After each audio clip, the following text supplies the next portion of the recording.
Μια φορά και έναν καιρό, σε μια γωνιά του δάσους, ζούσε ένα σκιουράκι με τεράστια ουρά και μια ξεχαρβαλωμένη ελπίδα να δουλέψει. Όχι να μαζέψει βελανίδια. Αυτά τα είχε μάθει απ' την κούνια του. Ήθελε να προσφέρει, να κάνει κάτι χρήσιμο, κάτι που να μείνει. Μα δεν είχε δουλέψει ποτέ. Ούτε σχολείο είχε πάει, ούτε καν σεμινάριο για αρχάριους σκίουρους. Μόνο την καρδιά του είχε. Την πρώτη του προσπάθεια την έκανε στον φούρνο της κουκουβάγιας. «Έχεις δίπλωμα φουρνίσματος?» «Όχι». «Ξέρεις να πλάθεις ζύμη?» «Όχι». «Περιβρώμεις?» «Μόνο στα όνειρά μου».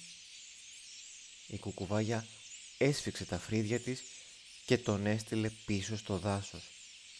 Το σκιουράκι έφυγε σκυθροπό. «Δεν είναι δίκαιο», σκεφτόταν. «Και πώς να ξεκινήσω αν κανείς δεν μου δίνει μια ευκαιρία?»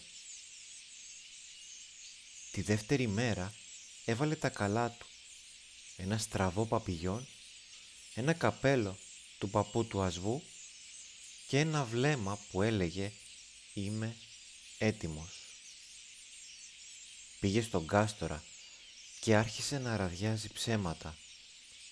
«Έχω δουλέψει παντού, στον Μήλο, στο ταχυδρομείο, στο παρατηρητήριο αστεριών». «Και τι έκανες εκεί?» «Άλεθα χαρτιά, ταξινομούσα φύλλα και συντόνιζα τα άστρα». Ο κάστορας γρίλησε. «Μικρέ μου, δεν είναι καλό να λέμε ψέματα». Το σκιουράκι έφυγε πιο λυπημένο από πριν. Ένιωθε σαν να μην το χωρούσε το δάσος. Μετά πήγε στη λίμνη, όχι για να βρει δουλειά, αλλά για να βρει τον εαυτό του. «Λίμνη μου, αν είσαι εκεί, δείξε μου κάτι». Η λίμνη έμεινε σιωπηλή. Ύστερα έκανε ένα μικρό κυματάκι. «Η καρδιά είναι το καλύτερο βιογραφικό», ψιθύρισε. Το σκιουράκι δεν κατάλαβε ακριβώς τι εννοούσε, όμως βύθισε τα χέρια του στο νερό και έμεινε σιωπηλό. Ύστερα γύρισε στη φωλιά του μέσα στον κορμό. Πήρε ένα τεράστιο πλατανόφυλλο και έγραψε ό,τι του είχαν πει οι φίλοι του. «Μας βοηθάς πάντα», είχε πει η Μέλισσα. «Είσαι ευγενικό», του είχε πει ο Ασβός. «Αισθάνεσαι δυνατά», του είχε πει ο Τάρανδος. «Έχεις καλή καρδιά», του είχε πει το μικρό ελαφάκι. «Μήπως αυτόν εννοούσε η λίμνη?» αναρωτήθηκε. Την επόμενη μέρα ανηφόριζε προς το γραφείο του Αρκούδου. «Όλα αυτά, ποιοι τα λένε?» ρώτησε ο Αρκούδος και έτριξε τα νύχια του στο τραπέζι. «Οι φίλοι μου», αποκρίθηκε το σκιουράκι. «Και ποιοι είναι οι φίλοι σου?»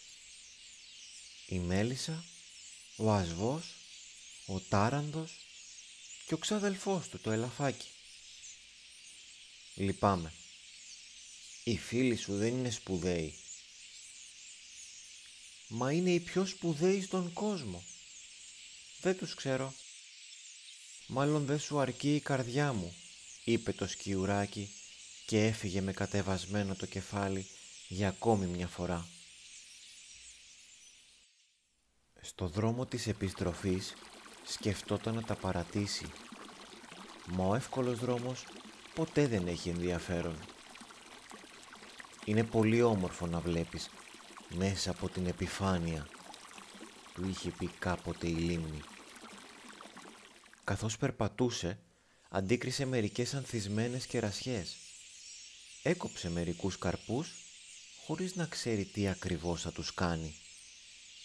Τα κεράσια ήταν τόσο τραγανά και γυαλιστερά που μπορούσε στην αντανάκλαση να δει τον εαυτό του. Έσκασε ένα χαμόγελο. Και τότε του γεννήθηκε μια φανταστική ιδέα. Να φτιάξει έναν δυναμωτικό χυμό. Το ρόφημα του δάσους. Τα συστατικά θα ήταν κεράσια για να του θυμίζουν εκείνη τη μέρα, νερό από τη λίμνη, η λίμνη που ήταν πάντα εκεί για να τον ακούσει, μέλι από τη φίλη του τη μέλισσα, σταγόνες από χυμό λεμονιού, λίγη ξυνήλα από τις πολλές απορρίψεις. Έτρεξε γρήγορα για να ανακοινώσει τα νέα στους φίλους του. Έπειτα τους ρώτησε αν μπορούν να μεταφέρουν μερικά ξύλα. Εκείνα δέχτηκαν με χαρά και επίσης ανέλαβαν να καρφώσουν τους κορμούς ανάμεσα σε 2 δέντρα.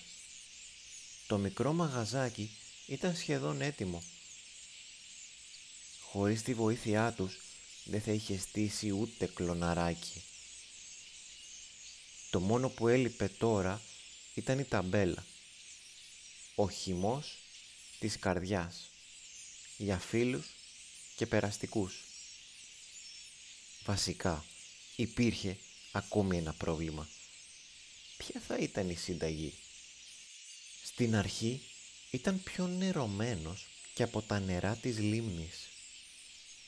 Μετά τόσο ξινός που τα ίδια τα λεμόνια θα άλλαζαν χρώμα αν το δοκίμαζαν. Ύστερα τόσο πηχτός που ήθελε σκουτάλι.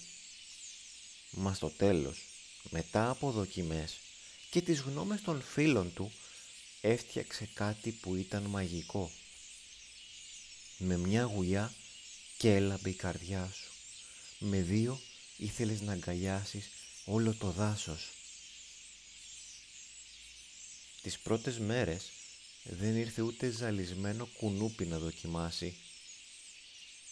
Μα λίγο ο αέρας που φύσαγε και έπαιρνε τη μυρωδιά, λίγο τα πρώτα ζωάκια που δοκίμασαν και το έλεγαν από στόμα σε στόμα, το μαγαζί άρχιζε να γεμίζει.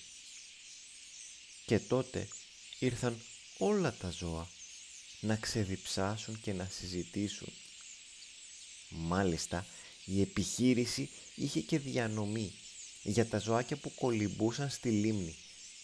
Ο Τάρανδος έβαζε τις παραγγελίες στα κέρατα και τις πήγαινε. Ο Σκίουρος με τη μεγάλη ουρά, αυτός που κανείς δεν πίστευε σε εκείνον, έγινε ο μικρούλης ήρωας του δάσους. Χωρίς διπλώματα και χωρίς ψέματα. Μια μέρα ήρθε και η κουκουβάγια. Δοκίμασε και κοίταξε το Σκιουράκι. «Έχεις ψυχή φούρναρη», του είπε. Ήρθε και ο Κάστορας, ήπιε 2 ποτήρια.